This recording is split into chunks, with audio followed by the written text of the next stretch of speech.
आता मुंबईमधील प्रत्येक पालकानं लक्ष द्यावं अशी बातमी. कारण तुमच्या मुलांचं जीवन आता धोक्याच्या छायेमध्ये सापडलंय. होय, तुम्ही ऐकत असलेलं अगदी खरं आहे. कारण तुमचा विश्वास बसत नसेल तर ही पायाखालची जमीन सरकवणारी आकडेवारी नीट पहा. गेल्या 36 दिवसांमध्ये मुंबईमध्ये 82 मुलं गायब झालेली आहेत. त्यात 60 मुलींचा समावेश आहे. हे आकडे पोलिसांच्या अधिकृत माहितीवरून समोर आलेले आहेत. 24 तास धावणारं शहर, देशाची आर्थिक राजधानी, सर्वात सुरक्षित म्हणून ओळखली जाणारी मुंबई, इथे मात्र दररोज 2 ते 3 मुलं गायब होत असतील तर तुमचं मूल किती असुरक्षित आहे याचा अंदाज या बातमीनंतर तुम्हालाही आला असेलच. गेल्या 6 ते 7 महिन्यामध्ये मुंबईत मुलं बेपत्ता होण्याचं प्रमाण वाढलेलं आहे, एवढं नक्की. तर बेपत्ता होण्याच्या घटनांमध्ये वाढ होताना दिसतेय. जी आकडेवारी आता आम्ही तुम्हाला दाखवणार आहोत ती अधिकृतरित्या पोलिसांकडून मिळालेली आहे. जून ते डिसेंबर या कालावधीमध्ये मुंबईमध्ये 134 मुलं आतापर्यंत बेपत्ता झाल्याचं कळतंय. जून ते डिसेंबरची ही आकडेवारी. एकूण बेपत्ता प्रकरणांमध्ये 18 वर्षाच्या मुलांची संख्या जास्त आहे.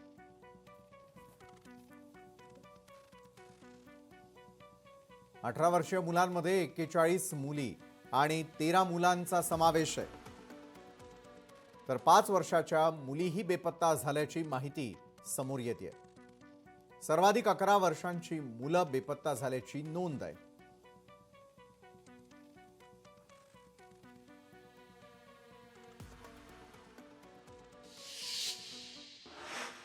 तर ही सगळी आकडेवारी पाहिल्यानंतर मुंबईमधील काही हॉट स्पॉट देखील लक्षात येत आहेत. कारण या ठिकाणांहूनच सर्वाधिक बेपत्ता होण्याच्या तक्रारी नोंदवल्या गेलेल्या असल्याची माहिती मिळते.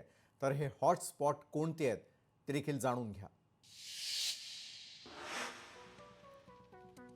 यामध्ये कुरार विलेज, साकीनाका, वाकोला, मालवणी आणि पवई हे हॉट स्पॉट ठरलेले आहेत, ज्या ठिकाणाहून ही मुलं बेपत्ता झालेली आहेत.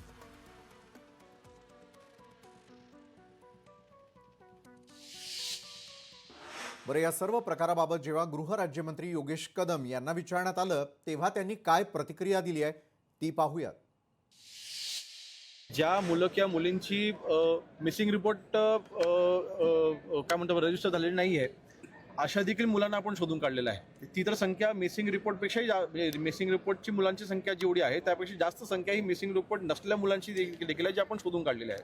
म्हणून तर मुंबई पोलीस असो किंवा महाराष्ट्र पोलिसांच्या मार्फत जे काही मिसिंगच्या कंप्लेंटच्या वरती जे कार्य करणं अपेक्षित होतं ते कार्य होते.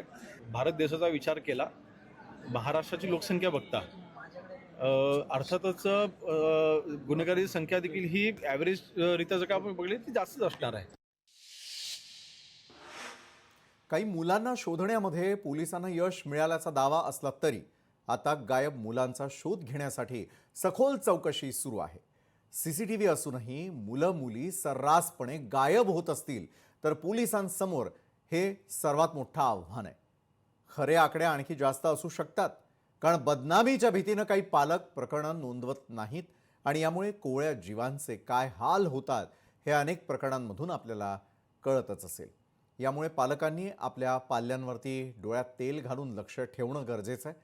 समाजामध्ये संशयास्पद व्यक्ती दिसल्यास तत्काळ याची माहिती देण्याची जबाबदारी आपण सतर्क नागरिक म्हणून पार पाडायलाच हवी. लोकशाही मराठी ऐका, पहा, जागरूक रहा.